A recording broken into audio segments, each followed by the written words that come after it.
Selamat sore, selamat malam, selamat pagi teman-teman yang terkasih dalam Kristus semuanya. Shalom. Dan selamat datang kembali di acara bersama-sama dengan kami dari PDK Maria Bunda Allah. Buat teman-teman yang baru pertama kali ikutan di acara ini atau tune in di YouTube channel PDK Maria Bunda Allah, selamat datang dan selamat bergabung bersama-sama dengan kami. Senang sekali kita bisa bertemu kembali pada hari ini. Dan seperti biasa, saya Riana Atmaja yang akan menjadi moderator pada acara pada hari ini. Dan yang akan ditemani oleh suami saya, Andy Tirta. Halo. Halo. Tuhan tidak memanggil mereka-mereka yang sempurna, tetapi Tuhan memanggil kita yang mau dibentuk. Dan hidup adalah proses pembentukan diri. Dibentuk berarti kita harus terus mau belajar untuk lebih mengerti dan mengenal apa yang Tuhan ingin kita lakukan untuk mengisi kehidupan kita. Bukan hanya sekedar mengikuti keinginan-keinginan kita semata. Dan menjadi dewasa, terutama dalam iman, adalah pilihan. Dan Tuhan ingin kita terus belajar tentang iman kita karena hidup adalah proses pembelajaran. Dan Tuhan bekerja lewat kita semua, lewat hal-hal kecil yang kita kerjakan setiap hari.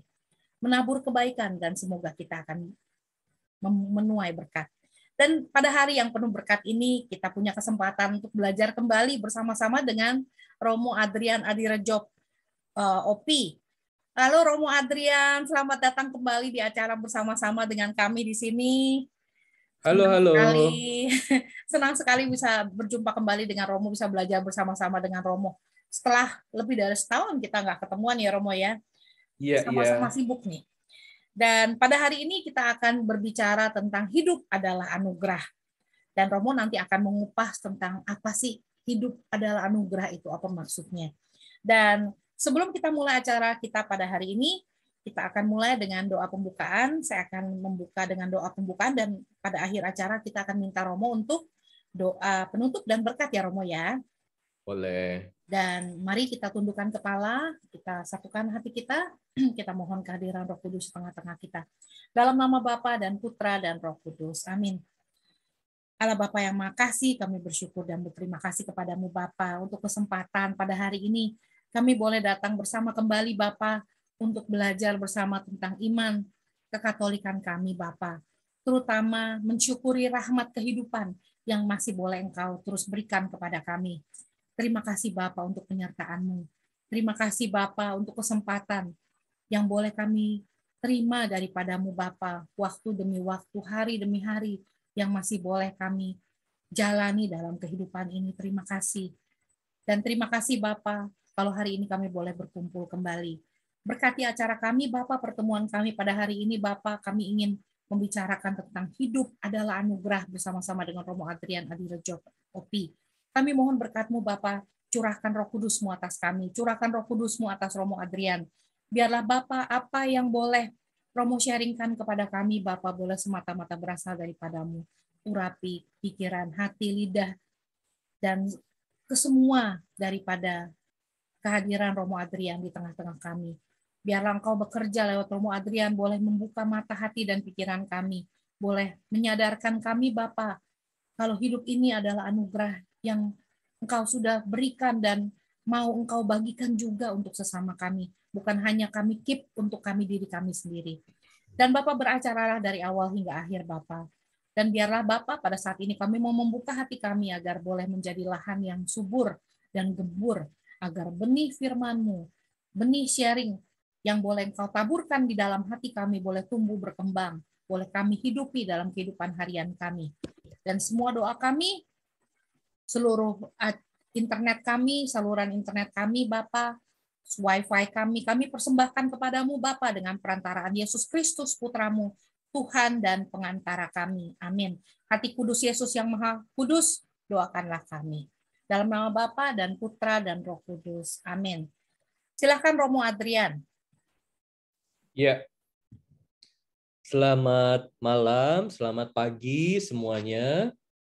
Pertama-tama terima kasih untuk kesempatan saya bisa berada bersama Anda sekalian. Sekali lagi, PD Maria Bunda Allah. Ya. Malam hari ini saya diminta untuk sedikit berbicara tentang hidup adalah anugerah, terutama dari perspektif spiritualitas Dominikan. Betul ya Riana ya, begitu ya? Betul Romo. Begitu Nah, banyak jadi contoh yang bagus-bagus dari Opi yang kita mau belajar hari ini. ya, terima kasih udah kasih kesempatannya juga untuk memperkenalkan spiritualitas Ordo Dominikan. Dan karena hari ini kita juga merayakan Hati Kudus Yesus, Hati Yesus yang Maha Kudus, saya juga mau ajak Anda untuk lihat sedikit mengenai hal ini. Nah, sebagai bahan permenungan kita, mari kita baca dari bacaan hari ini ya, bacaan hari ini. Saya baca dalam bahasa Inggris ya. Bacaannya dari Lukas 15 ayat 3 sampai 7. Bacaan hari ini. Jesus addressed this parable to the Pharisees and scribes. What man among you, having 100 sheep and losing one of them, will not leave the 99 in the desert and go after the lost one until he finds it? And when he does find it, he sets it on his shoulders with great joy. And upon his arrival home, he calls together his friends and neighbors and says to them, "Rejoice with me, because I have found my lost sheep." I tell you, in just the same way, there will be more joy in heaven over one sinner who repents than over 99 righteous people who have no need of repentance. Demikianlah sabda Tuhan. Syukur kepada Allah. Ya, kita senang sekali ya dengan bacaan yang sangat indah ini, karena kita diingatkan dalam perayaan yang sangat indah hari ini, Hati Yesus yang Maha Kudus. Saya mau mulai dengan mengajak Anda melihat, kalau kita melihat patungnya Yesus dengan hati kudusnya, kita melihat bagaimana jantungnya Yesus itu memancarkan sinar. Jadi the heart of Jesus. Nah, apa sih pentingnya heart? Nah, tentu ini sangat berhubungan dengan tema kita malam hari ini, tentang hidup. Jadi kalau kita melihat hatinya Yesus, jantungnya Yesus ini ya, tentu kalau dalam bahasa Indonesia ada perbedaan ya, hati sama jantung. Tapi kalau dalam bahasa Inggris kan kita pakainya the heart. Jadi the heart adalah organ yang paling penting. Kalau orang pingsan, biasanya yang langsung dicek adalah heart-nya ini masih bekerja atau tidak. Ada denyut jantungnya atau tidak. Kalau masih ada, artinya masih hidup. Jadi, the heart is very much connected with life. Jadi ketika kita berbicara tentang hati Yesus, kita berbicara tentang hidup Allah yang hidup. Allah yang hidup ini mau membagikan hidupnya kepada kita manusia. Makanya kalau kita baca di kitab Kejadian, kisah penciptaan itu juga sangat indah ya.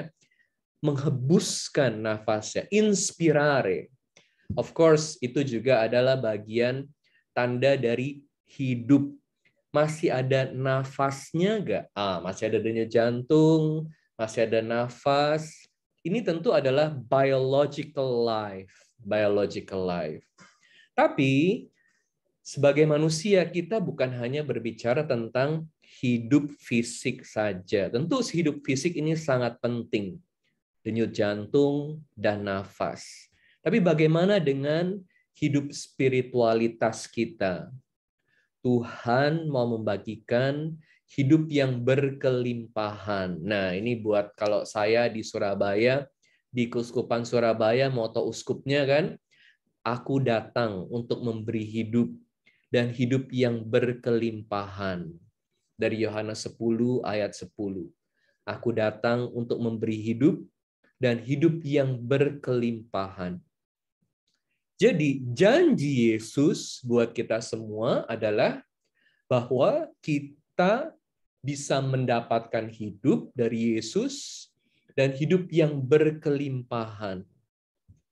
Yesus juga katakan, "Aku adalah jalan, kebenaran, dan hidup." Hidup yang berkelimpahan ini bukan hanya soal hidup di dunia, tapi juga hidup yang kekal.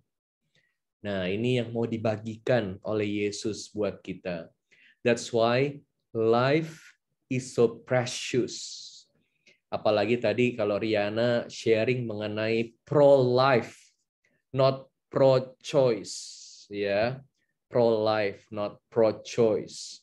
Karena kita harus membela hidup, merayakan hidup. Nah, oke. Nah, jadi that's the first point. Kita bisa lihat dari perayaan hati Yesus yang Maha Kudus. Ini adalah perayaan tentang hidup kita dan hidup di dalam Allah. Oke, saya masuk lebih jauh lagi. Poin selanjutnya. Jadi sekarang kalau kita mau berbicara tentang hidup ilahi itu bagaimana? Nah, kita bisa mendapatkan satu pandangan dari bacaan Injil yang dipilih oleh gereja untuk merayakan perayaan hati Yesus yang Maha Kudus. Bacaannya apa? Bacaannya adalah tentang gembala yang baik. Gembala yang baik. Tentu Anda sangat-sangat familiar dengan bacaan Injil yang sangat indah ini. Satu domba yang hilang dicari, diperjuangkan. Bahkan bersedia sang gembala ini meninggalkan yang 99. Demi yang satu, yang 99 ini ditinggalin. Pertanyaan, Anda termasuk di yang satu atau di yang 99? Anda termasuk di yang satu atau di yang 99? Nah, jawab dengan jujur ya. Saya berharap banyak dari Anda sekalian itu sudah termasuk di yang 99. Kalau termasuk di yang 99, nggak perlu bangga. Karena Anda bisa masuk di kelompok 99 itu bukan karena kehebatan Anda, tapi karena berkat Tuhan. Tuhan yang bimbing Anda, Tuhan yang menunjukkan jalannya, Tuhan yang memberikan rahmat-Nya, sehingga kita bisa masuk dalam kelompok 99 itu dan dijaga. Dan saling menjaga satu dengan yang lain. Tapi kalau ada yang masih merasa, aku masih jauh dari Tuhan, I'm lost, I'm even a lost soul, nggak tahu hidup buat apa. Masih bernafas, tapi rasanya nggak ada semangat. Atau saya juga melihat orang-orang yang hilang, domba-domba yang hilang ini adalah domba-domba yang masih hidup dalam banyak kepahitan hidup, banyak luka, dendam, marah, nggak tahu hidup ini buat apa, nggak ada tujuan. Dan ada banyak sekali domba-domba yang hilang di sekitar kita. Atau bahkan di antara kita masih ada domba yang hilang. Atau bahkan mungkin kita sendiri. Anda nggak perlu merasa kecil hati. Karena Sang Gembala dengan hatinya yang Maha Kudus ini sedang mencari Anda. He's looking for you. He's looking at you. Anda hanya perlu menerima undangannya untuk kembali kepada Dia, siapapun Anda. Jadi, sekali lagi di sini kita melihat perayaan hidup adalah perayaan hidup yang penuh kasih. Perayaan hidup yang penuh kemurahan hati.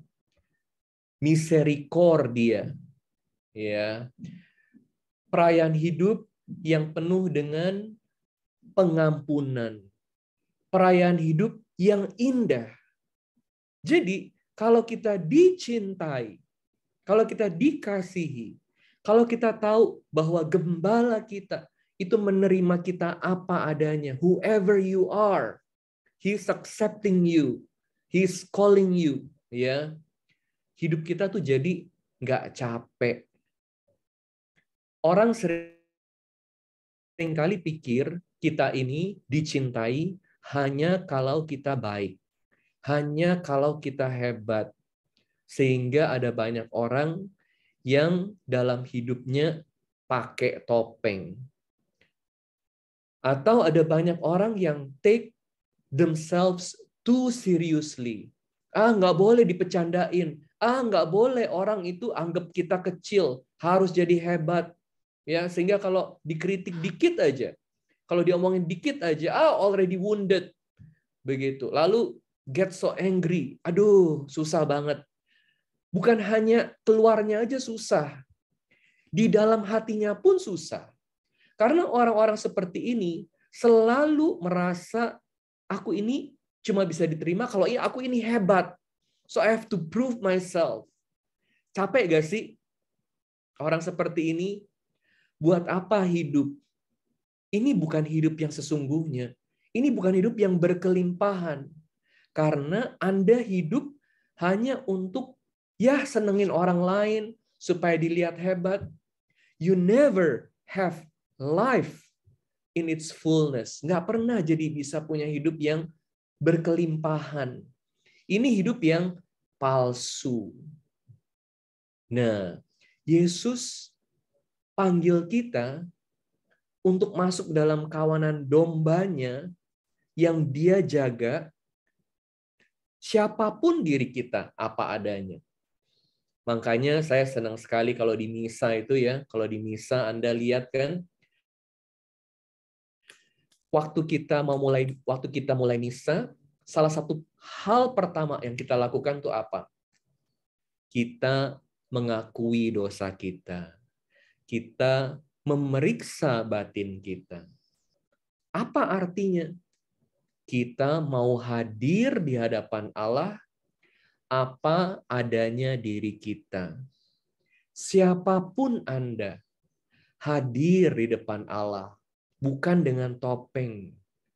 Nggak perlu sok-sok hebat di depan Allah. Tuhan lihat aku adalah orang yang berhasil. Tuhan lihat aku bisa lakukan semua perintah yang kau sudah katakan. I'm a great man. I'm somebody. Ya, you don't need to pretend. In front of God, at the Eucharist, jadi diri Anda apa adanya. Dan Tuhan terima. Indah nggak kalau kita itu sadar bahwa kita ini dicintai Tuhan. Siapa diri kita apa adanya. Life must be more joyful. Hidup pasti jadi lebih berarti, jadi lebih indah, jadi satu perayaan. Karena Anda tahu, Sang Gembala yang baik itu sedang melihat Anda dengan mata yang penuh kasih. Seringkali kan kita itu judgmental. Judgmental ke orang lain, tapi juga ke diri kita sendiri. Makanya seringkali sulit sekali memaafkan diri sendiri. Betapa sering kita bilang, bego banget sih gue. Kenapa sih gue lakukan ini? Jelek banget sih gue. You cannot even accept yourself. Nah makanya kan dibilang kan, belajar terima diri Anda apa adanya. Dengan segala kelebihan dan kekurangan. Kalau masalah kita itu adalah muka kita, gimana? If our problem is our face, how could we face our problem? That will be very difficult. Ya, makanya harus belajar untuk face your problem. Begitu. Tapi bagaimana melihat diri kita? Kalau kita pakai mata yang very judging, sangat menghakimi ke orang lain dan ke diri kita sendiri. Susah. Nah, ada satu pastor ya. Satu pastor dia itu wah kalau khotbah itu luar biasa, penampilannya keren, orang banyak seneng sama dia. Di depan kamarnya dia taruh tulisan "Be patient with me. God is not finished yet." Dulu waktu saya masih frater, saya pikir dia taruh itu di depan kamarnya buat frater-frater untuk lihat. Jadi kalau ketok kamar dia, kita semua kan baca "Be patient with me." Jadi kita akan be patient with him, sabar sama dia. Sekarang saya udah jadi pastor, saya tambah ada umur, saya sadar. Saya rasa tulisan itu buat diri dia sendiri. Setiap kali dia buka pintu dia mesti bilang pada diri dia sendiri, sabar dengan diri kamu. Tuhan belum selesai membentuk kamu. Karena seringkali kita tuh nggak bisa sabar dengan diri kita sendiri. Kita mau hebat, kita mau cepat, kita mau apa-apa yang diri kita itu luar biasa, tapi kita terbatas. Namun kabar gembiranya adalah Tuhan masih ngebentuk kita. Dan dia lihat kita dengan mata penuh kasih. So be patient with yourself. Love yourself. Nggak perlu jadi orang lain. Jadi diri kita sendiri apa adanya. Nah, saya akan masuk sedikit sekarang ke Dominican spirituality.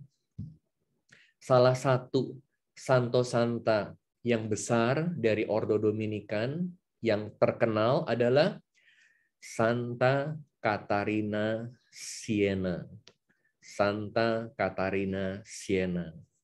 Tentu karena namanya aja udah Siena. Ini artinya kan dia berasal dari Siena ya, dari Italia. Kota di Italia, kota medieval yang sangat indah.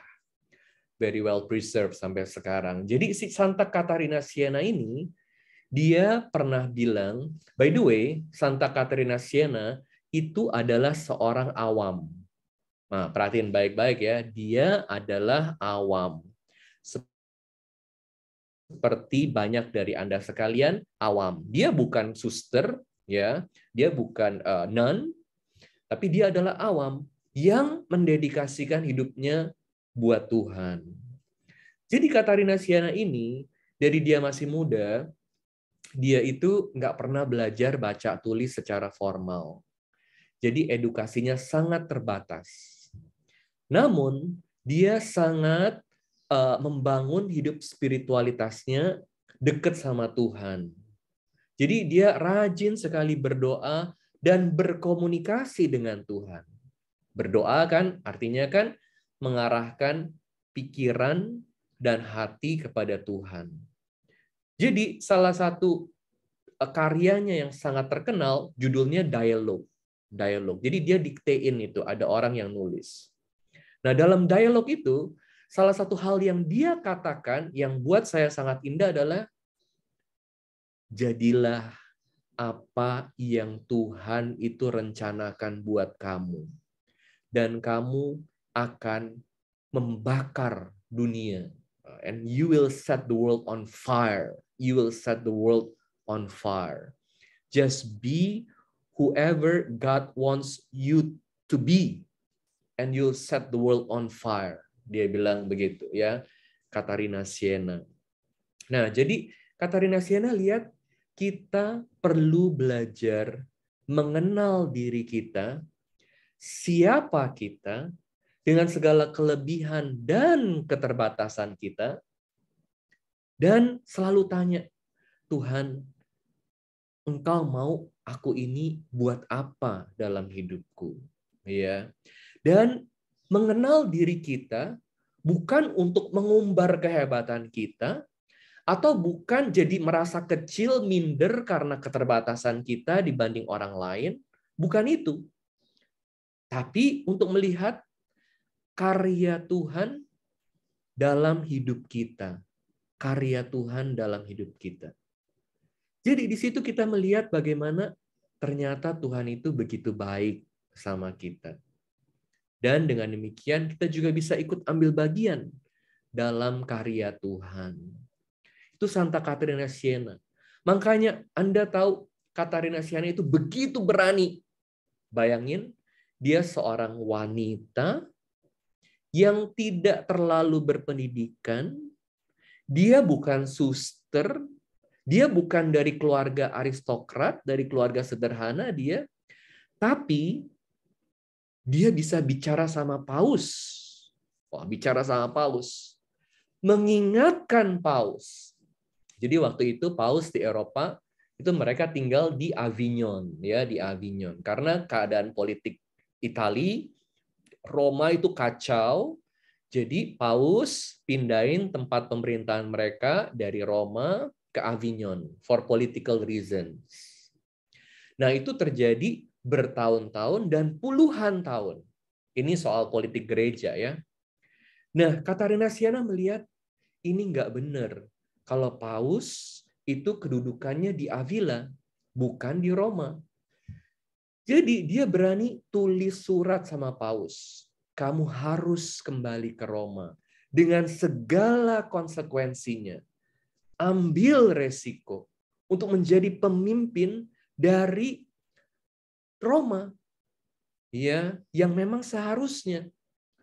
Jadi Paus pada awalnya takut dan gak mau. Tapi akhirnya sesudah didorong terus, salah satunya oleh Santa Katarina Siena, akhirnya Paus kembali ke Roma. Bayangin ya, seorang wanita bisa seperti itu.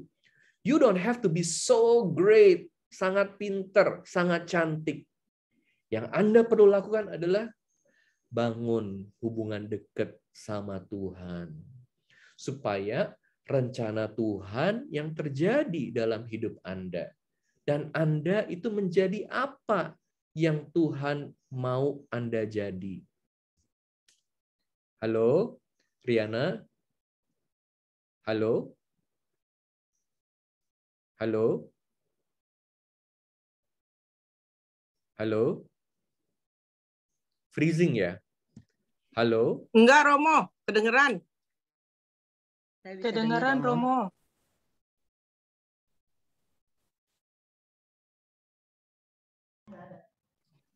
Mungkin koneksi di tempatnya Romo lagi down. Bisa Romo, dengar ya? kata Ciriana suruh terusin. Oh, oke. Sorry. Bagaimana jadi diri Anda seperti yang Tuhan mau Anda jadi, seperti rencana Tuhan, dan dengan demikian kita akan membakar dunia. Nah, bukan untuk hebat-hebatan, sekedar punya kontribusi, tapi supaya kita bisa hidup sesuai rencana Tuhan. Hidup Anda, siapapun Anda, sekecil apapun kontribusi Anda dicintai Tuhan. Anda sangat berharga, ya. Dan itu juga salah satu pesan dari Santo Dominikus, tentu pendiri Ordo Dominican. Jadi kenapa sih Santo Dominikus itu mendirikan Ordo Dominican? Nah, Santo Dominikus itu mendirikan Ordo Dominican itu karena ada banyak ajaran sesat yang hadir di Eropa saat itu, terutama di Prancis Selatan, heretik, heresi, ajaran sesat. Apa yang ajaran sesat ini katakan? Ajaran sesat ini mengajarkan bahwa ada dua Tuhan. Tuhan yang baik dan Tuhan yang jahat. Tuhan yang baik dan Tuhan yang jahat. Tuhan yang baik ini spiritual. Tuhan yang jahat ini physical dan material. Jadi, material world is evil. Material world itu jahat. Ini ajaran sesat dari yang namanya Albigensian. Albigensian. Jadi, kalau ada Tuhan yang jahat dan hal-hal yang materi itu sifatnya jahat, makanya manusia itu nggak perlu hidup sebenarnya. Badan ini jahat. Berbagai hal yang nikmat itu jahat. Benar nggak ajaran begitu? Tentu salah.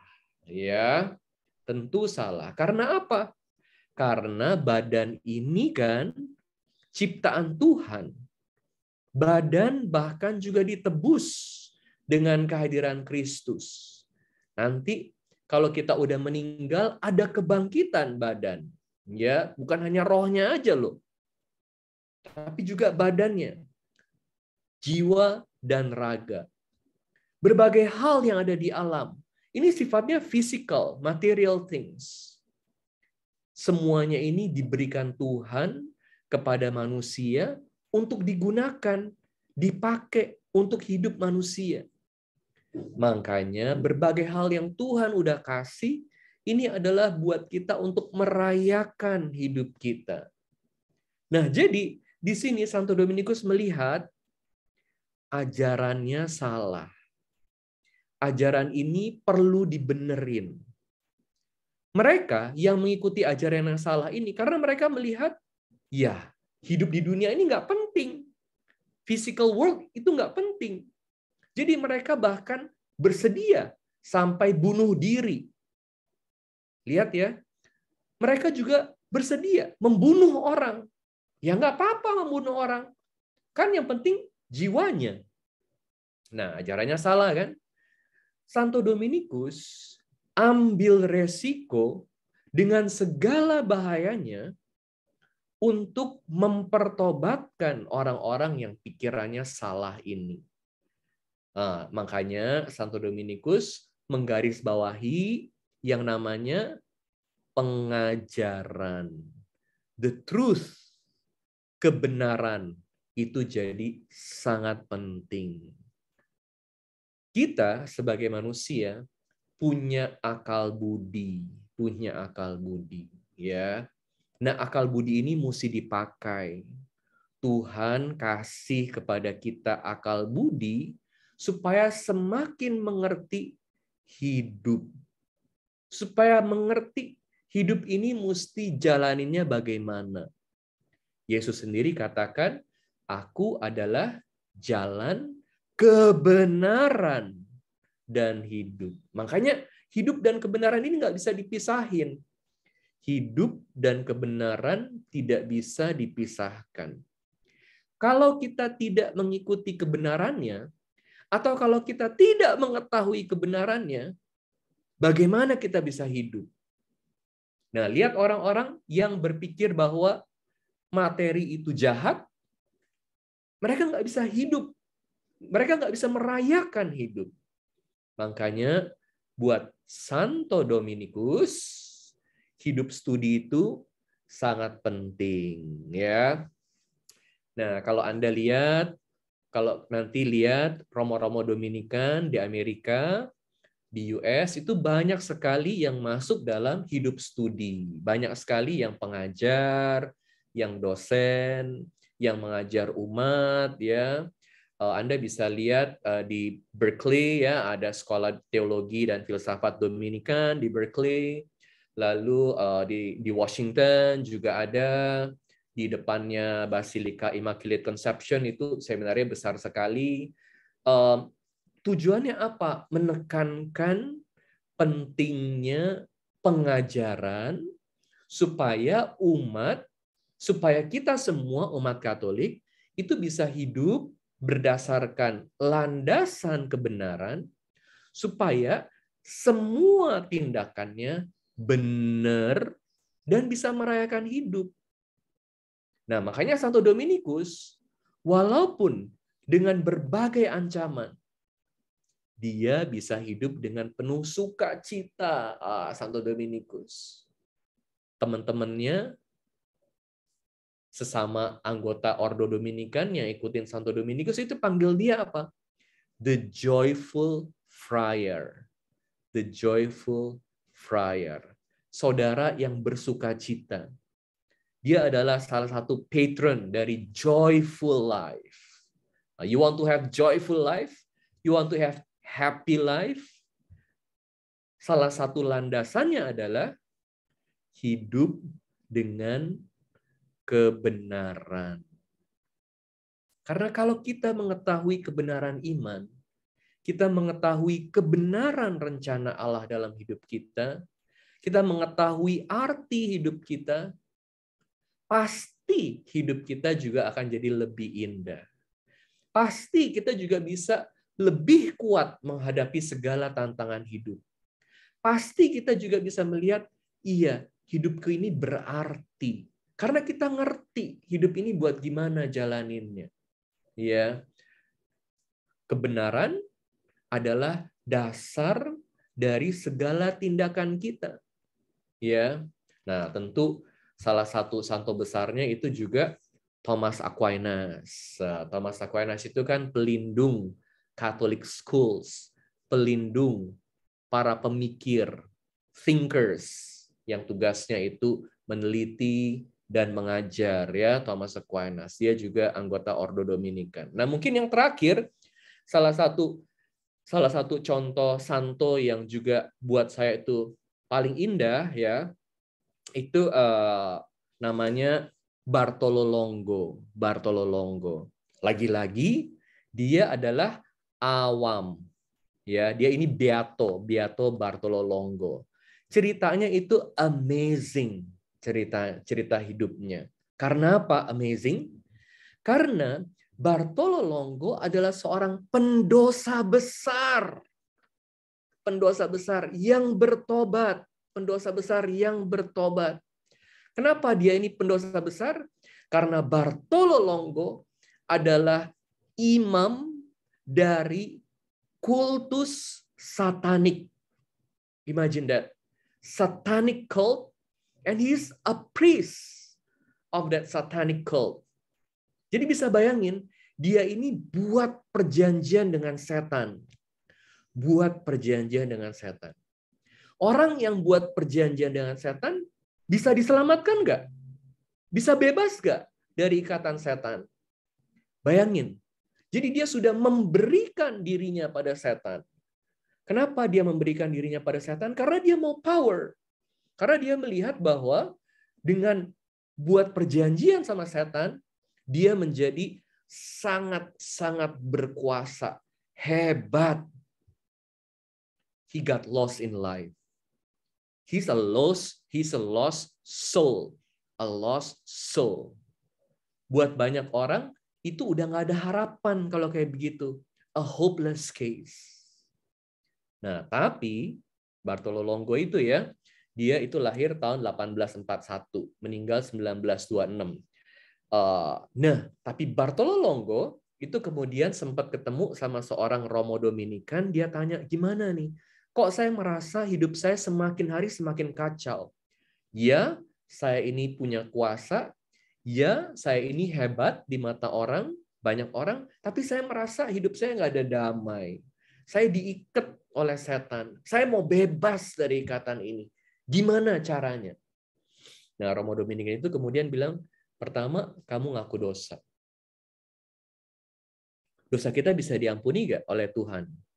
Nah, itu kebenaran. Ajaran gereja katakan, siapapun Anda, betapapun besarnya dosa Anda, betapapun gelapnya masa lalu Anda selalu bisa punya masa depan yang indah bersama Yesus dengan rahmat Tuhan. Dan itu yang terjadi pada Bartolo Longo. Walaupun dia seperti itu hidupnya, kacau balau, diikat sama setan, dengan pertobatannya, dia ngaku dosa, dia diampuni dan punya hidup baru. Dia masih nggak percaya bahwa Tuhan bisa ampuni dia.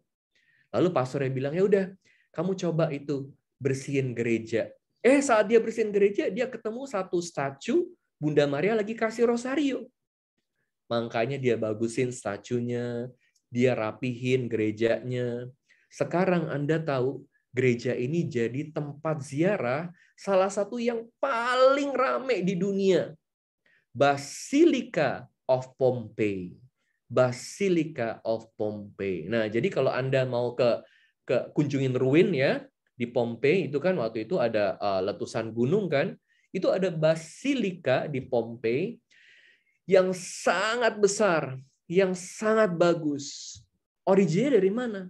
Dari kapel kecil yang dirapin oleh Bartolo Longo, dan patungnya itu udah rusak-rusak dibenerin, sekarang membawa banyak jiwa dekat sama Tuhan. Yang luar biasa adalah perubahannya yang begitu drastis. Dari seorang pendosa yang sangat besar, yang kita pikir udah nggak ada harapan lagi, diikat sama setan, mengikat diri sama setan. Dosa apa sih yang lebih besar daripada mengikat diri sama setan? Nah, tentu dosa menghujat Roh Kudus ya, itu artinya udah nggak ada pengharapan lagi kalau menghujat Roh Kudus. Itu kehilangan pengharapan sama Tuhan. Ya. Tapi ini mengikatkan diri sama setan. Namun demikian, walaupun dosanya itu begitu besar, hidupnya begitu gelap, dia bisa punya terang dan menjadi terang, ya. Karena apa? Kebenarannya adalah, buat Dominikan selalu bilang the primacy of grace, the primacy of grace. Rahmat itu nggak ada yang bisa ngalahin rahmat Tuhan. Kita harus berpegang sama rahmat Tuhan supaya hidup menjadi perayaan. Teman-teman sekalian yang terkasih, hidup Anda sangat berharga di mata Tuhan. Hari ini kita merayakan hati Yesus yang Maha Kudus.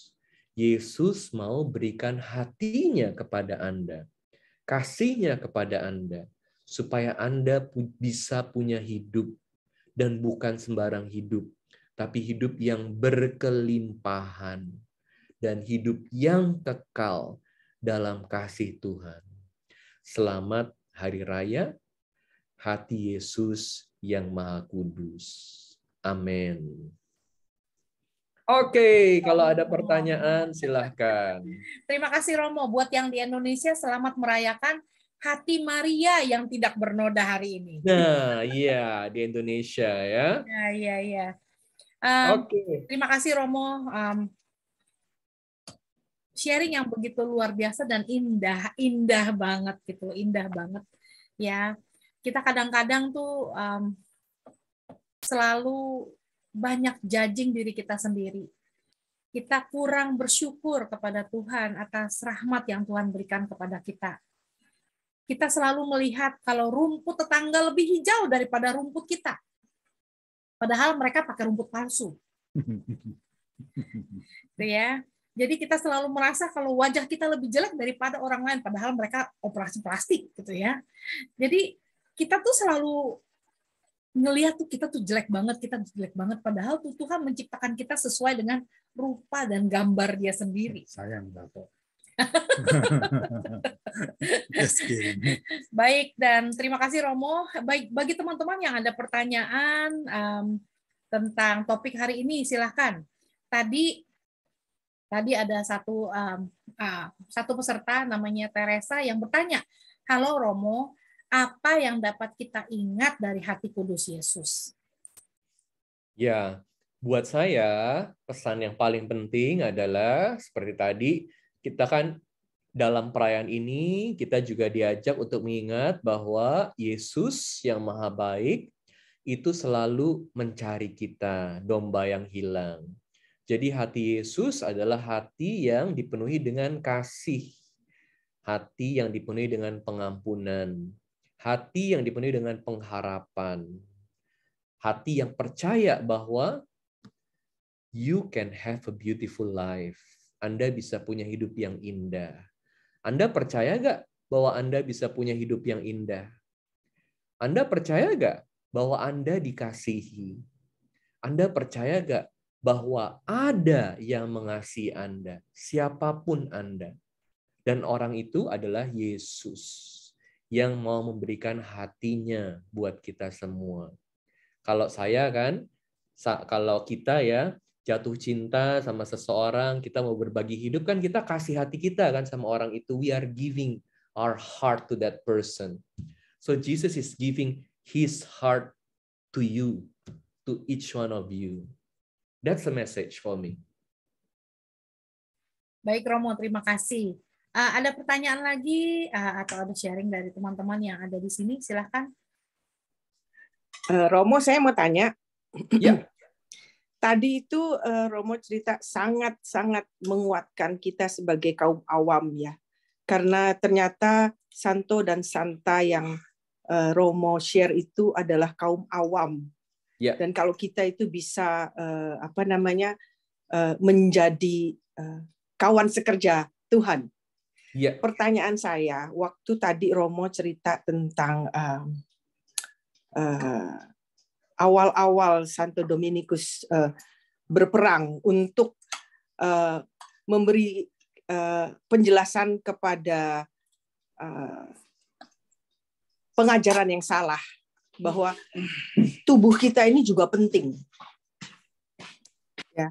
Tapi sekarang pertanyaan saya gini, kalau kita sudah meninggal, ya, apakah kita boleh dikremasi? Yeah. Gitu menurut ajaran Katolik. Karena saya kebetulan kemarin ngobrol-ngobrol ya, kita lihat banyak yang mau cari yang simple aja lah gitu ya. Kalau kita udah meninggal, kita berdua dikremasi aja, nggak nyusahin orang apa segala macam. Tapi menurut ajaran Katolik, apakah boleh? Gitu pertanyaan saya, Romo. Terima kasih. Ya, terima kasih Bu Dede. Baik, menurut ajaran Gereja Katolik kita bisa dikremasi. Ya, kita boleh dikremasi. Ya, makanya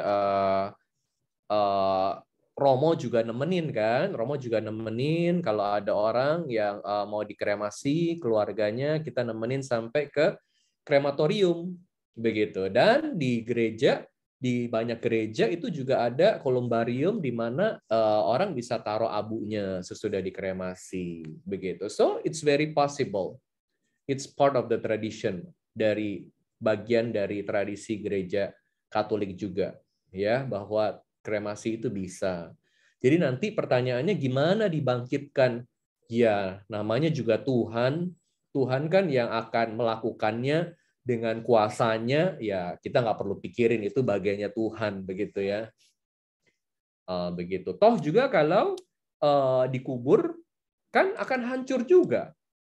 Begitu. Jadi the same principle applies, that bahwa Tuhan yang akan memberikan tubuh yang dimuliakan, yang baru buat kita.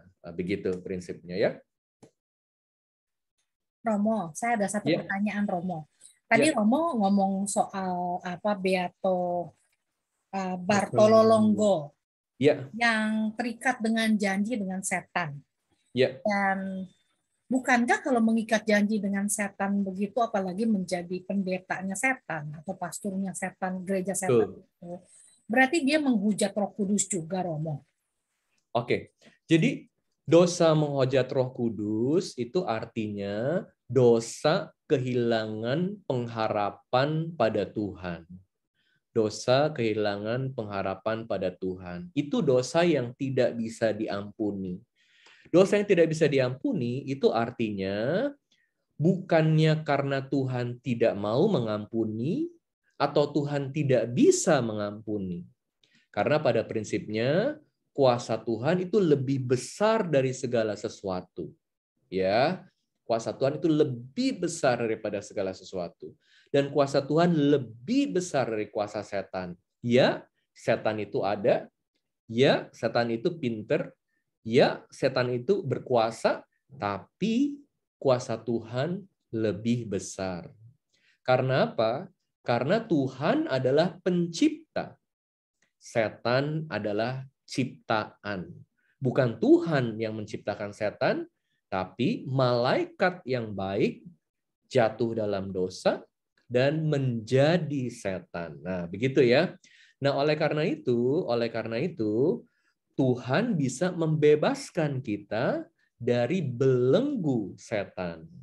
Karena Tuhan lebih berkuasa dari setan. Tetapi Yang Tuhan tidak bisa bebaskan adalah Tuhan tidak bisa paksa manusia untuk membuka hati kepada Tuhan. Kan ada tuh gambar ya, yang Yesus lagi ketuk pintu, tapi nggak ada pegangannya dari luar. Pintunya harus dibuka dari dalam. Bukannya Tuhan tidak bisa, dengan kuasanya dia bisa. Tetapi dia menghormati manusia. Makanya kalau ada orang yang tidak selamat, kalau ada orang yang sampai masuk neraka, itu bukan karena Tuhan taruh dia, nih, rasain lu ya, gua taruh nih di neraka, nih, bukan begitu. Tapi karena orang itu pimpin langkahnya sendiri ke neraka. Makanya itu dikatakan dosa menghujat Roh Kudus karena dia sendiri yang menutup hatinya dari Tuhan. Bukan Tuhan yang taruh dia di neraka. Makanya dia tidak bisa diampuni. Sepanjang dosa kita sebesar apapun, masa lalu kita segelap apapun, sepanjang kita mau minta ampun, bahkan di saat terakhir hidup kita, Tuhan bisa ampuni. Kan udah ada tuh contohnya. Penjahat yang ada di sebelah Yesus, bayangin lo ya, ini penjahat yang pasti melakukan hal besar yang jelek. Karena dia sampai disalib. Salib itu bukan hukuman sembarangan. Salib ini hukuman untuk penjahat-penjahat besar. Yang hidupnya tuh kacau balau. Yang hidupnya ini mencelakakan banyak orang. Sehingga dia bukan hanya dihukum untuk mati, tetapi dia disiksa. It's a torture. It's a humiliation. Every minute on the cross is a torture. Begitu ya, humiliation. Jadi ini pasti orang yang hidupnya kacau balau. Makanya dia bilang sama Yesus apa? Remember me when you are in paradise. That's a very beautiful statement for me. Remember me. Karena apa? Karena orang yang hidupnya tuh kacau balau, siapa yang mau ingat? Keluarganya aja mungkin udah lupain. Tapi dia bilang, remember me. Ingat saya. At least you remember me. Jadi, my life matters. Hidup saya itu berarti buat kamu. Karena kamu ingat saya. Ini adalah orang yang bukan hanya sekedar merasakan sakit fisikal, tapi juga sakit jiwanya karena, aduh, hidupku ini nggak ada artinya. Ya, kan seneng kan kalau meninggal itu kita ada di ranjang, tenang, orang yang sayang sama kita itu ada di sebelah kita, anak-anak kita ada di sebelah kita. Kayaknya aduh hidupku itu berarti. Sebelum ninggalin dunia, kita lihat aku udah lakukan tugasku. Tapi ada orang-orang yang sama dunia tuh nggak ada artinya. Lebih baik kamu mati aja deh. Siapa yang mau ingat dia? Itu tapi karena apa? Karena hidupnya kacau balau sepanjang hidupnya. Kacau balau. Makanya dia bilang, ingat saya Yesus. Dan Yesus katakan apa? Beautifully. Yesus bilang, now, sekarang juga kamu ada bersama aku di surga. Amazing, right? Beautiful.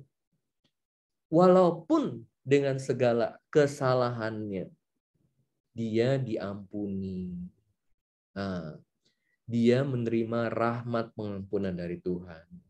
Dan dia menerima hidup yang kekal. Coba lihat, kenapa bisa begitu? Karena dia bukan lihat diri dia hanya dari mata dia saja.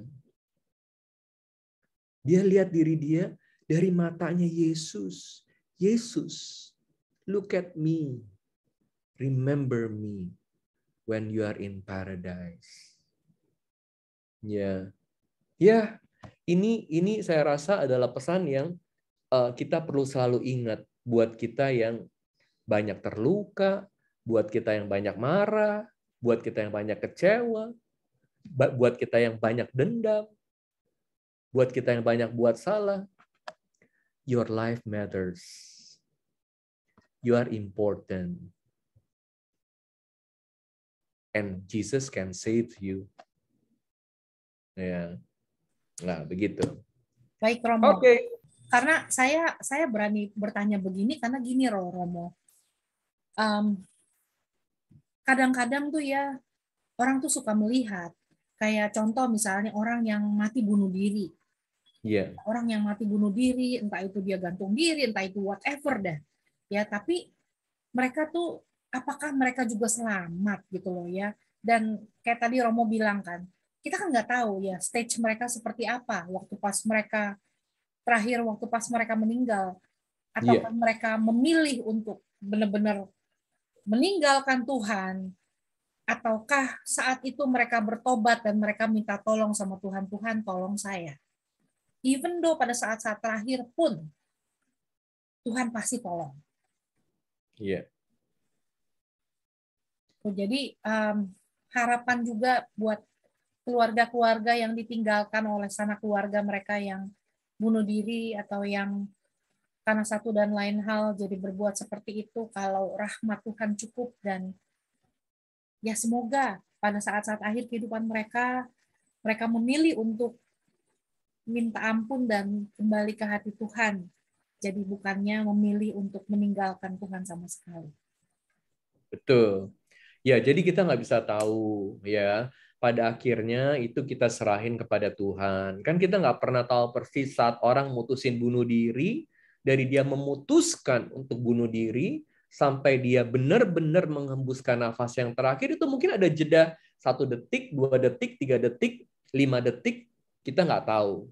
Tapi di saat itu, rahmat Tuhan bisa bekerja, rahmat Tuhan pasti bekerja, dan pertanyaannya kan orang mau buka hati nggak saat itu? Nah, kalau orang bisa buka hati sama rahmat Tuhan, dia bisa diampuni. Pertanyaannya bisa diampuni atau tidak? Bisa.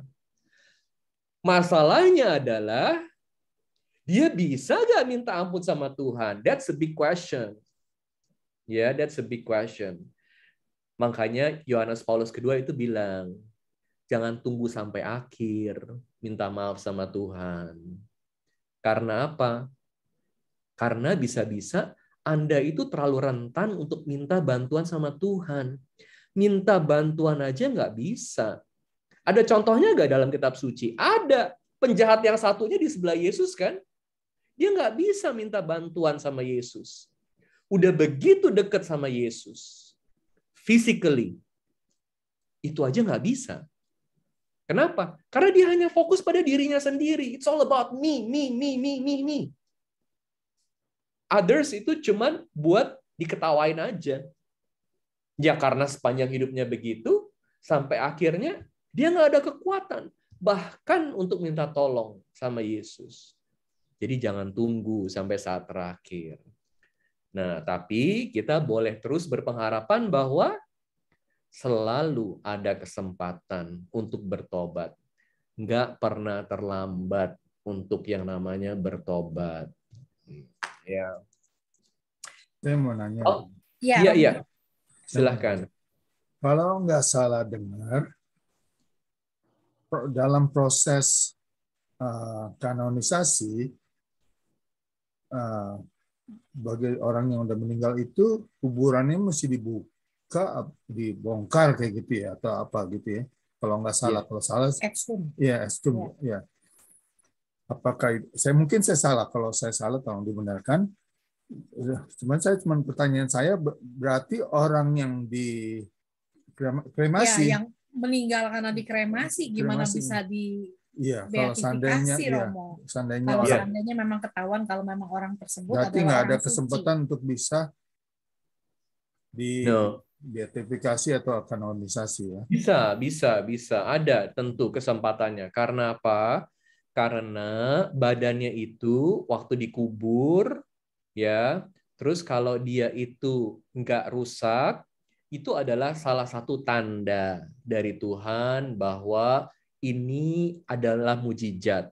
Tapi ingat bahwa ini adalah tanda. salah satu tanda dari Tuhan. Dia cuma salah satu tanda dari Tuhan. Cuma salah satu. Dan itu bukan yang paling penting. Ya, bukan itu yang paling penting. Jadi, gereja pertama-tama mau melihat dulu hidupnya ini bisa jadi contoh nggak? Nah, makanya dilakukan penyelidikan. Ini waktu hidup jangan-jangan bohong terus. Jangan-jangan itu cuma kelihatan keren, tapi sebenarnya itu cuma plastik. Cuma topeng aja. Yang ngapain dikanonisasi sama gereja, diangkat jadi santo santa. Kan tujuannya kan untuk jadi contoh. Begitu ya. Nah, makanya dilihat dulu hidupnya. Begitu. Makanya Anda yang mau jadi santa, Anda yang mau jadi santo, tolong ya hidupnya yang baik. Begitu ya. Nah, jadi bisa jadi contoh dalam hidup.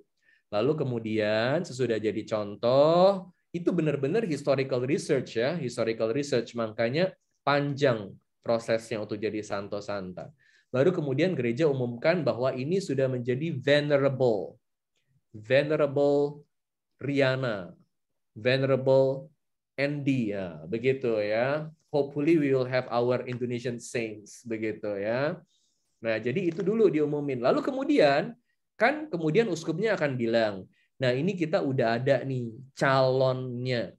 Kita mau dengar dari Tuhan, dia ini benar gak sih suci? Nah, salah satu tandanya adalah bahwa ada mujizat. Makanya harus ada 2 mujizat. Ya. Itu salah satunya cerita yang Anda bisa lihat, another example of Dominican Beato, Giorgio Frassati. Cek di internet namanya Giorgio Frassati. He's amazing life ya. Giorgio Frassati itu anggota ordo ketiga lagi dari Dominikan. Dia Dominikan awam. Nah, by the way, Anda bisa cek di kota Anda masing-masing ada nggak asosiasinya Dominikan awam ya. Nah, salah satunya itu Giorgio Frassati. Jadi mujizat itu di Amerika loh, mujizat dia loh yang terjadi. Jadi ada satu anak, dia jago olahraga, masih muda 20-an begitu, pasti ada di internet Anda cek. Anak ini umur 20-an, kemudian dia lagi benerin gentengnya di rumahnya, jatuh. Kepalanya itu pecah tengkoraknya. Fractured. Jadi dokter waktu keluarganya datang udah bilang, ini anak nggak bisa balik normal. Kalau dia masih bisa hidup pun bertahan hidup, dia akan jadi vegetable. Dokter udah bilang begitu dengan sangat jelas. Mama papanya itu doa terus. Lalu sama saudaranya dikasih, di tempat kita lagi ada proses ini nih, beatification dari Giorgio Frassati. Kamu mau nggak doa novenanya? Mau nggak doanya? Ya tentu. Dalam situasi seperti itu, dia akan doakan doa apapun. Jadi dia terima gambarnya Giorgio Frassati. Cek deh di internet ya, gambarnya Giorgio Frassati itu fotonya, he's very handsome. He's very alive. Ya, sebagai anak muda. Giorgio Frassati. Kemudian foto itu ditaruh di bawah bantalnya anak itu. Anda tahu berapa hari kemudian mujizat terjadi. Dia mulai sadar. Dia mulai buka mata. Dia mulai bisa ngomong. Ya. Nah, saya sampai merinding ya ceritanya ya. Ceritain si Giorgio Frassati. Giorgio, satu kata, Frassati. Frassati. Giorgio Frassati. Lalu kemudian, mamanya tanya, waktu dia udah bisa ngomong, waktu kamu nggak sadar, kamu ngalamin apa? Anak muda ini bilang, aku didatengin, Ma, sama seorang cowok. Dia bilang, masih muda. Dia ngajak aku ngomong, dia ngajak aku main. Dia jadi kayak temanku, Ma, dalam ketidaksadaran itu. Lalu mamanya kasih tunjuk fotonya Giorgio Frassati. Dia bilang, that's the one, Ma. In my dream. Bayangin, anaknya nggak sadar, tapi dia bisa lihat Giorgio Frassati itu. Amazing kan? Dan after that, proses penyembuhannya itu sangat-sangat cepat. Sekarang anak itu udah bersaksi di mana-mana. Ya, bagaimana dia ngalamin kesembuhan. Ya. Nah, ini adalah tanda dari Tuhan, dan tentu Giorgio Frassati ini udah jadi beato ya, sekarang ya. Dia dipakai sebagai contoh anak muda yang luar biasa, hidup dalam kekudusan. The life is so beautiful, so amazing. Nah, jadi itu contoh hidup yang berkelimpahan, contoh hidup yang dirayakan. Hidup adalah anugerah. Nah, begitu Giorgio Frassati. Jadi ada proses selanjutnya, ada satu mujizat, kemudian nanti ada mujizat lain. Apa artinya mujizat? Mujizat adalah hal yang tidak bisa dijelaskan lewat sains, lewat ilmu pengetahuan. Jadi betul-betul ini di luar sains. Dan itu prosesnya nggak cepat. Ya, kalau dokter-dokter semua udah pada bilang hopeless, nggak bisa sembuh, akan jadi vegetable. Sekarang orangnya bisa normal beraktivitas. Gimana jelasinnya lewat sains? Nah, gimana jelasinnya saat dia nggak sadar dia bisa lihat Giorgio Frassati, ya. Nah, kayak begitu kurang lebih ya. Oke, Bapak Ibu. Ya, Ini terima kasih Romo. Ini kayaknya masih ada satu pertanyaan lagi. Ci Tiffany ada pertanyaan, Ci? Ya, boleh ya. Ya, silakan. Makasih. Maaf, Romo Adrian, saya mau Ya. bertanya. Tadi saya dengar kalimat yang Romo nyatakan, Tuhan tidak bisa paksa yang tidak mau membuka hati. Betul. Dan saya jadi bingung karena saya punya anak 2 ya, Romo. Dan sejak dari preschool sampai high school itu kami sekolahkan di Catholic school dengan satu kerinduan supaya mereka bisa terus dekat dengan Tuhan dan cinta dengan Tuhan. Tapi pada akhirnya begitu mereka kuliah tahun pertama sudah mulai berkurang, sampai pada akhirnya sekarang sama sekali mereka tidak pernah lagi mau ke gereja. Dan saya tidak putus asa, Romo Adrian. Ya. Saya terus mendoakan untuk mereka berdua supaya bisa kembali lagi mencintai Tuhan. Tetapi begitu saya dengar kalimat yang tadi Romo ungkapkan, Tuhan tidak bisa paksa yang tidak mau membuka hati. Jadi sepertinya kalau kedua anak itu tidak mau membuka hati untuk menerima Roh Kudus atau Tuhan, jadi apakah percuma saja itu dengan doa saya, Romo? Makasih. Terima kasih Ibu atas pertanyaannya. Pertama, doa kita nggak pernah sia-sia. Doa tuh nggak pernah sia-sia, ya. Jadi terus berdoa. Kan ada contohnya. Contohnya adalah Santa Monica yang terus-menerus mendoakan Santo Agustinus. Saya dalam hidup saya juga melihat ada banyak pertobatan. Ada banyak istri-istri yang doain suaminya, bertahun-tahun bertobat, puji Tuhan. Orang tua doain anaknya, atau suami doain istrinya, ya. Anak doain orang tuanya, dan banyak terjadi pertobatan. Tentu Tuhan bisa memakai banyak cara supaya orang bisa bertobat. Entah dia mungkin kasih satu pengalaman rohani, mungkin Tuhan kasih satu mujizat sehingga anaknya, oh, ternyata Tuhan itu luar biasa ya. Nah, Tuhan bisa pakai banyak cara, Ibu. Cuman yang susahnya adalah seringkali kalau orang itu hatinya jadi keras, walaupun dia lihat mujizat, walaupun dia lihat banyak contoh luar biasa, orang mengeraskan hatinya sehingga nggak mau membuka hati kepada Tuhan. Nah, jadi di satu pihak Tuhan selalu memberikan kelimpahan rahmat, di pihak lain kita manusia perlu kerjasama dengan Tuhan. Ya, tapi sekarang pertanyaannya, apakah Ibu perlu berkecil hati? Jangan, Ibu, terus berdoa ya buat anak-anak Ibu. Begitu kurang lebih. Ya, Ibu ya. Jadi keselamatan itu pertama-tama adalah rahmat Tuhan. Tetapi kita perlu menerimanya. Hadiah kalau nggak diterima itu nggak pernah jadi hadiah. Ya, Kurang lebih begitu, Ibu. Semoga menjawab pertanyaan Ibu. Terima kasih Romo Adrian, makasih Riana untuk kesempatan. Terus berdoa. Tuhan menjawab semua doa-doa kita pada waktunya dengan caranya. Kita cuma perlu Amin. satu, percaya. Tuh ya, kita percaya.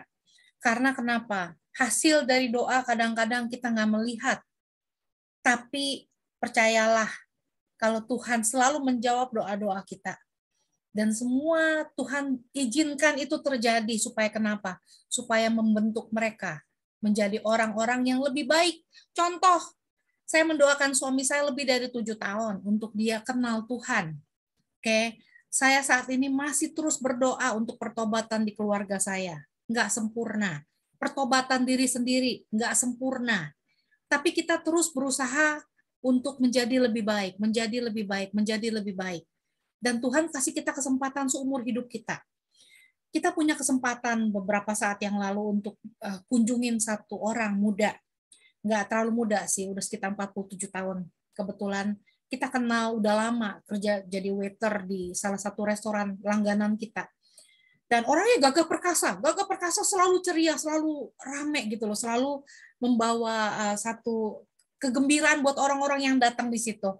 Dan beberapa saat ini kita nggak ketemu dia karena for some reason kita nggak ketemu dia, dan saya tanya dong, ini kemana nih orang, kok udah lama nggak kelihatan gitu loh. Terus suami saya jadi tanya, dan kebetulan ada beberapa saudaranya yang kerja di situ, dan dia tanya, apa kabarnya, kok nggak kelihatan lagi. Terus dia bilang, oh iya dia sakit, udah sakit parah dan udah di hospice, jadi udah tinggal tunggu waktu. Kita sampai kaget, sekaget-kagetnya. Kita bilang, really? Orang begitu sehat, begitu ceria, mendadak sakit begitu. Akhirnya terus saya bilang sama suami saya, cari tahu, tinggal di mana kita kunjungin. Kita kunjungin dan kaget luar biasa. Minggu lalu, hari Jumat lalu kita kunjungin, kita kaget luar biasa karena orang yang begitu gagah perkasa, orang yang begitu ceria, orang begitu gembira, udah tergeletak nggak berdaya. Itu ya, tinggal tunggu waktu. Dan kita berdoa, kita bercandain. Kita berdoa, kita masih bercandain, dia masih bisa mau ketawa, mau ngomong gitu loh, mau ngomong sesuatu, tapi dia udah nggak bisa ungkapin. Dan di situ saya berasa sekali, seperti yang Romo tadi bilang, Tuhan punya compassion. Tuhan begitu compassionate sama kita, dan saat itu saya merasakan compassionate-nya Tuhan dalam hati saya, dan saya pegang tangannya dan saya bilang, God loves you so much. Don't lose hope. God love you so much gitu loh. Jadi pada saat-saat seperti itu pun, dan saya tahu kalau dia berharap kepada Tuhan, dan saya bilang, Tuhan, kalau Engkau mau ambil, Tuhan ambil. Tuhan kalau mau ambil, ambil. Dan benar, beberapa hari kemudian kita dengar kabar dia nggak ada. Tuh, dia udah meninggal. Dan saya percaya banget, dia dikelilingi saudara-saudara, dikelilingi keluarganya, dan Tuhan menjawab doa kita. Jadi sampai akhir pun, Tuhan pasti menjawab doa-doa kita, jangan pernah putus asa. Terima kasih banyak Romo untuk sharingnya, untuk ceritanya, untuk Santo dan Santa yang luar biasa, Beato yang luar biasa, dan kita cukup kenal dekat dengan Beato Giorgio Frassati. Karena masalahnya saya banyak baca buku-buku dan cerita tentang Blessed Giorgio, karena orang muda yang begitu luar biasa, iman luar biasa, kepercayaan luar biasa kepada Tuhan, dan terima kasih udah membawa ini ke permukaan, jadi yang lain jadi pada tahu dan kenal. Dan seperti biasa, sebelum kita tutup acara kita, saya akan membuka kesempatan untuk teman-teman yang ingin memberikan persembahan kasih, yang mau memberikan persembahan kasih untuk karya Romo di Ordo Dominikan di Surabaya. Silakan boleh mengirimkan Zelle. Buat yang di Amerika boleh mengirimkan Zelle ke saya di 650-580-3488. Dan buat yang di Indonesia boleh ditransfer ke Yosi Santoso di BCA Cabang Semarang, account number 1822222077. Dan tolong dikirimkan bukti transfernya ke saya ke 650-580-3488, jadi saya tahu siapa-siapa aja yang sudah mengirimkan ke Yosi. Karena kebetulan Yosi adanya di Semarang. Gitu ya. Jadi terima kasih untuk kemurahan hati teman-teman. Tuhan memberkati kebaikan hati kalian. Dan sebelum kita tutup acara kita pada hari ini, terima kasih banyak Romo untuk waktu dan kesempatannya. Lain kali kita belajar topik yang lain ya Romo ya. Boleh. Kita bersyukur sekali untuk statement dari Romo yang menyatakan kalau kasih Tuhan amat sangat luar biasa sampai akhir. Dan setiap hari adalah kesempatan yang Tuhan berikan kepada kita. Dan sebelum kita menutup acara kita nyanyi satu lagu yuk. Oke. Saya tuh Ciriana sekali untuk menyanyikan lagu ini karena ini nyata banget. Kita akan nyanyi satu lagu dari tempat masing-masing ya. Hidup ini adalah kesempatan.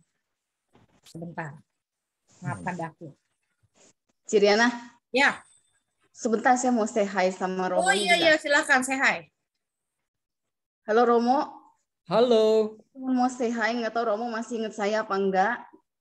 Dulu kita masih kecil, suka kadang main bareng di Alfa. Sudah 35 tahun yang lalu. Oh ini berarti teman kecil nih. Saya anak Tante Ika, masih ingat nggak Romo? Oh anak Tante Ika, halo. Ya. Apa kabar? Iya. Halo, udah lama sekarang ya. Di mana? Di San Francisco. Ini kebetulan tetangga saya, Romo. Iya. Waduh, kita teman masih kecil. Sudah lama sekali. Ya, nanti dikasih kontaknya kalian bisa ngobrol-ngobrol ya. Iya, luar biasa. Senang ketemu Romo lagi. Tuh loh. Baik, mari kita bernyanyi satu lagu. Hidup ini adalah kesempatan.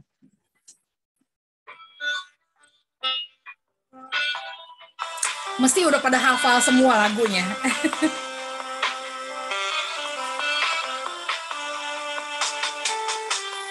Hidup ini adalah kesempatan.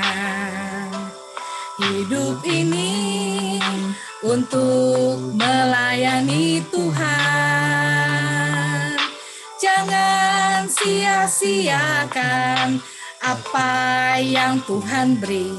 Hidup ini harus jadi berkat. Hidup ini adalah kesempatan.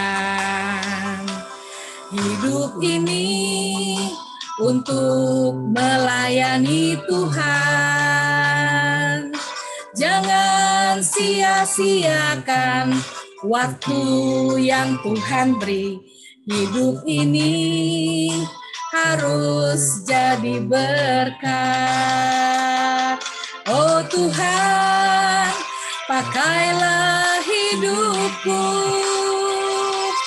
selagi aku masih kuat. Bila saatnya nanti ku tak berdaya lagi, hidup ini sudah jadi berkat.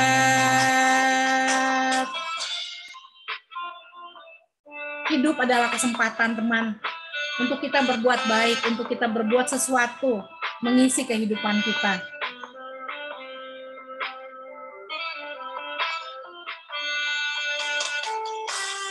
Hidup ini adalah kesempatan.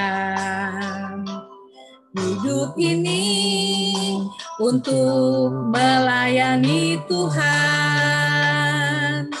Jangan sia-siakan apa yang Tuhan beri. Hidup ini harus jadi berkat. Oh Tuhan, pakailah hidupku selagi aku masih kuat. Bila saatnya nanti ku tak berdaya lagi, hidup ini sudah jadi berkat.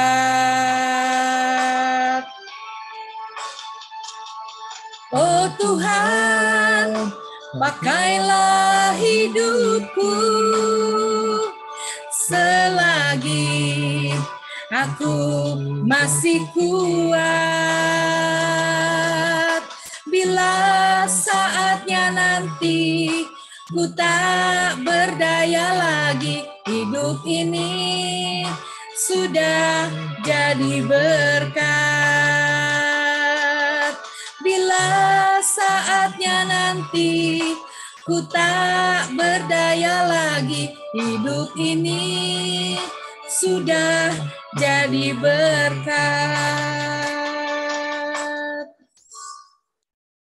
Terima kasih teman-teman, terima kasih Romo sekali lagi untuk kebersamaan kita. Begitu berharga waktu-waktu yang kita habiskan selama 90 jam. 90 hari. Aduh Riana, mabok banget deh. 90 menit ini. Terima kasih untuk kebersamaannya, dan mari sebelum kita akhiri, kita mohon berkat dari Romo. Silakan Romo. Tuhan bersamamu. Semoga Allah yang Maha Baik memberkati Anda sekalian dalam nama Bapa dan Putra dan Roh Kudus. Amin. Bye-bye semua. God bless Sampai you. ketemu. Terima kasih Romo. Kami sangat Romo berkati. Terima kasih Romo. Sama-sama. Bye-bye. Sampai ketemu. Tuhan memberkati. Doain Romo ya. Terima kasih ya. Semuanya. Bye. Bye.